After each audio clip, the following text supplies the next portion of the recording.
நாட்டியம் இது போல நாட்டியத்தை நானும் தங்கையும் பார்த்து அடியில் அப்படியா? சிறப்போடு இருந்தது. ஆமா, நீ மட்டும் வந்து தம்பி எங்கடா? என்ன தம்பி இன்னும் அரண்மனைக்கு வரவில்லை? நானும் தம்பியும் மாய நாட்டிலிருந்து படித்து விட்டு வரும் நேரத்தில் நம்முடைய நாட்டில் ஒரு கருத்த முகமுடைய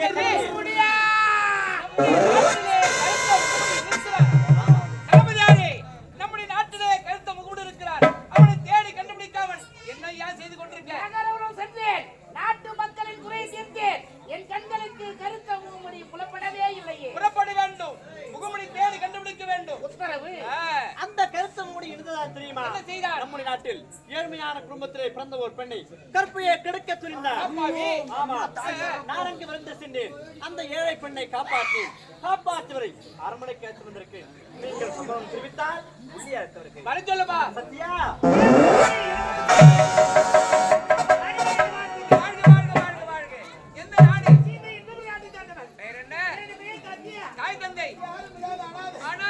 யாரும் இல்லாத அனாதை நான் தானே ஆதரிக்க வேண்டும் என்று காப்பாற்றி அரண்மனைக்கு அழைத்து வந்து விட்டேன். பாருங்களப்பா, அந்த பெண்ணின் பரிதாபங்களை ஏதாவது ஒரு வேலை போட்டு கொடுத்து விடுங்களேன். வேலைக்காரி இல்ல, வேலைக்காரி இல்ல. இதை சொல்ல இருக்கிறவங்களுக்கே வேலை இல்ல. இதை சொல்ல நீயா ஏன் நாட்டு தளபதியாக இருந்தார பொறுப்பு விடுவி எடுக்க வேண்டியது இந்நாட்டு கொத்தவனுடைய தந்தையாவா? அந்த பொறுப்பை என்னிடம் ஒப்படைத்திருக்கிறாய். பொறுப்பை மீறி பேசுகிறாய்.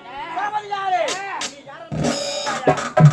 எங்கிருந்தோ வந்தவன். வா என்றால் வரக்கூடியவன், போ என்றால் போக்கூடியவன். சுருக்கமாக சொல்ல வேண்டும் என்றால் என் கால் அவர் யார்? இந்நாட்டு படைத்தளபதி. அவரை பார்த்து பேர்பட்ட வார்த்தை உடைப்பது தவறுதானே? மன்னிப்பு கேட்கிறா. கேட்கவே முடியாது. கேட்கிறா மன்னிப்பு. அவர்கள் முகத்தை பார்த்தாயா? பார்க்கவே பரிதாபமா இருக்கு. ஏதாச்சும் ஒரு வேலை பண்ணி கொடுங்கப்பா. வேலையா? ஆமா, அரண்மனையிலே அந்த வேலைக்கு ஆளு இல்லை. என்னங்க சொந்தம் இல்லை, பந்தம் இல்லை, உத்தா உறவரை யாரும் இல்லைன்னு சொல்கிறாங்க. பார்த்தா பாரு, பெண்ணாக இருக்கிறான். தனியாக இருந்தா ஆபத்து ஏற்படும். அதனால இந்த அரண்மனையை ஏதாச்சும் ஒரு வேலை பண்ணி கொடுத்துருங்க. அரண்மனையிலே அந்த வேலைக்கு ஆளு இல்லை. என்னதான் வேலை தருவது? ஒரு ஏரி வேலை போட்டு விடு, ஏரி வேலை செஞ்சு போடுமோ. யாருக்கு? இல்ல முனிசிபாலிட்டி வேலை வாங்கி கொடுத்து. என்னதான் வேலை தருவது? நாய் உள்ள போகுது. இன்று முதல் கொண்டு எனக்கு வளர்ப்பு மகளாக நான் ஏற்றுக்கொள்கிறேன்.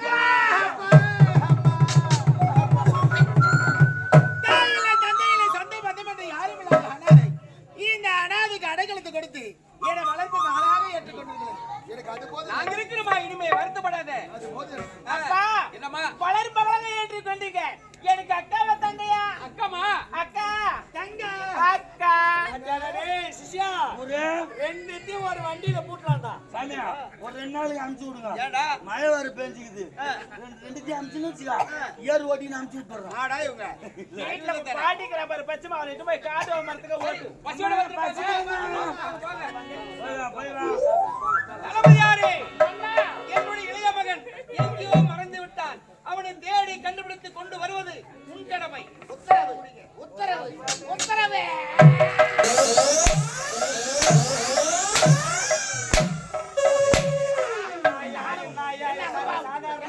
வீரத்தின் திருவுருவம், வீரத்தின் பிரதிபம், நாட்டுடைய முதுகெலும்பு, போர் படை தளபதி என்ற ஒரு மாபெரும் பக்கம். எத்தனை நாட்டு போர் படைகள் நாட்டு மீது போர் தொடுத்து வந்தாலும் தனித்து ஒருவராக நின்று வேறு ஒரு துணையின்றி வந்தவரத்தில் வீரத்தை வெளிப்படுத்தி வெற்றியாக சூடி வீர நடைபோட்டு நாடு திரும்ப ஒப்பில்லாத மாமணியை உங்களை பார்த்து மாபெரும் சபையில் மன்னர் முன்னிலையில் சான்றோர்ல வீட்டிற்கும் அரச சபைதரில் கேவல கால் செருப்பு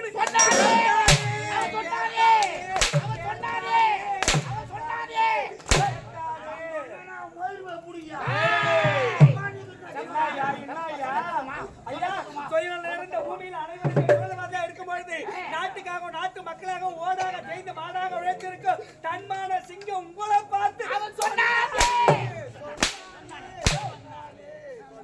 ஓங்கி அடிச்ச ஒரு வலி 1 மணி நேரத்துல அந்த வலி மறைஞ்சடையா. சீடு ஒரு வார்த்தை சொன்னாக்கா உயிர் போறவரெல்லாம் வலி மாறிக்குமா? வில்லு புறப்பட்ட அம்பு திரும்பி வராது, உடம்பு இருந்து பிரிஞ்ச உயிர் திரும்பி வராது. வாயில வந்து சொல்லு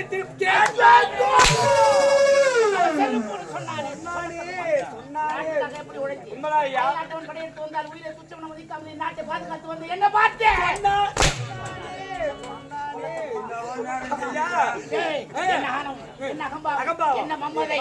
நாட்டுக்காக உயிரை கொடுத்து பாதுகாக்கக்கூடிய என்ன பார்த்தேன்?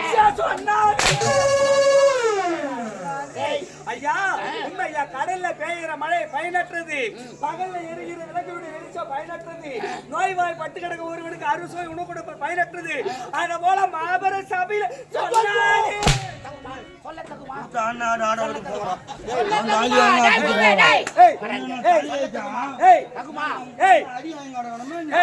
எங்க போறா?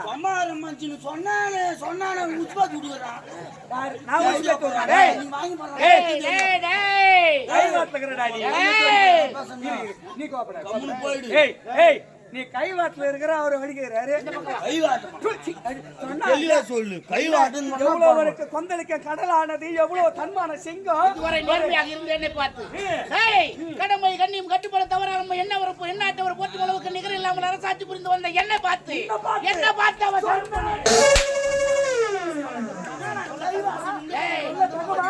நேர்வழியில் சென்றிருந்தேன். இன்று குறுக்கு வழியில் செல்ல தூண்டி விட்டான். விடலாமா அவனை? சிறப்பின் சிறப்பு பற்றி புரிய வைக்க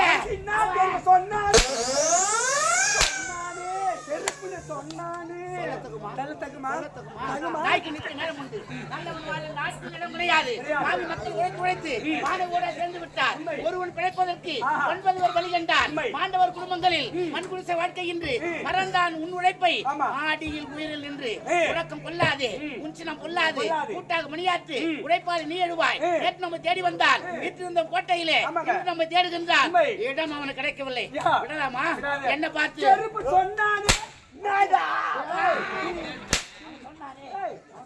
நீ யாரு ஷிஃப்ட் மாத்துறீங்க? செகண்ட் ஷிஃப்ட் வந்து செகண்ட் ஷிஃப்ட். ஐயோ தக்குமா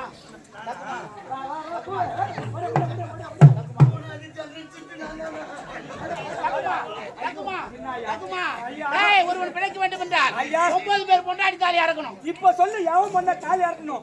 இப்ப சொல்லு.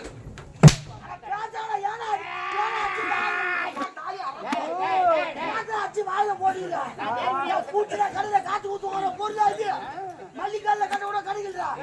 நக்கல் சவர் எவ்வளவு சொன்னது?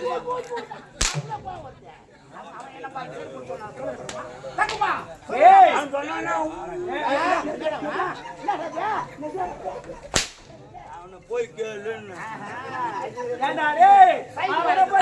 முடியாதா? ஆட்சி அதிகாரம் மன்னருடைய அவனுக்கு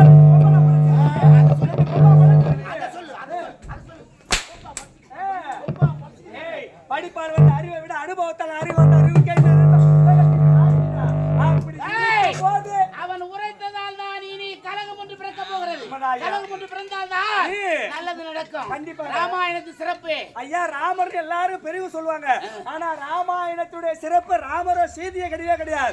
இந்த ராமருடைய சிறப்பு மேல் ஓங்கணும்னா கூனின்னு ஒரு கதாபாத்திரம். அந்த கூனி என்ற ஒரு கதாபாத்திரம் கலகத்தை ஏற்படுத்தினால் தான் ராமரின் புகழ் உலகெங்கும் பரவியது.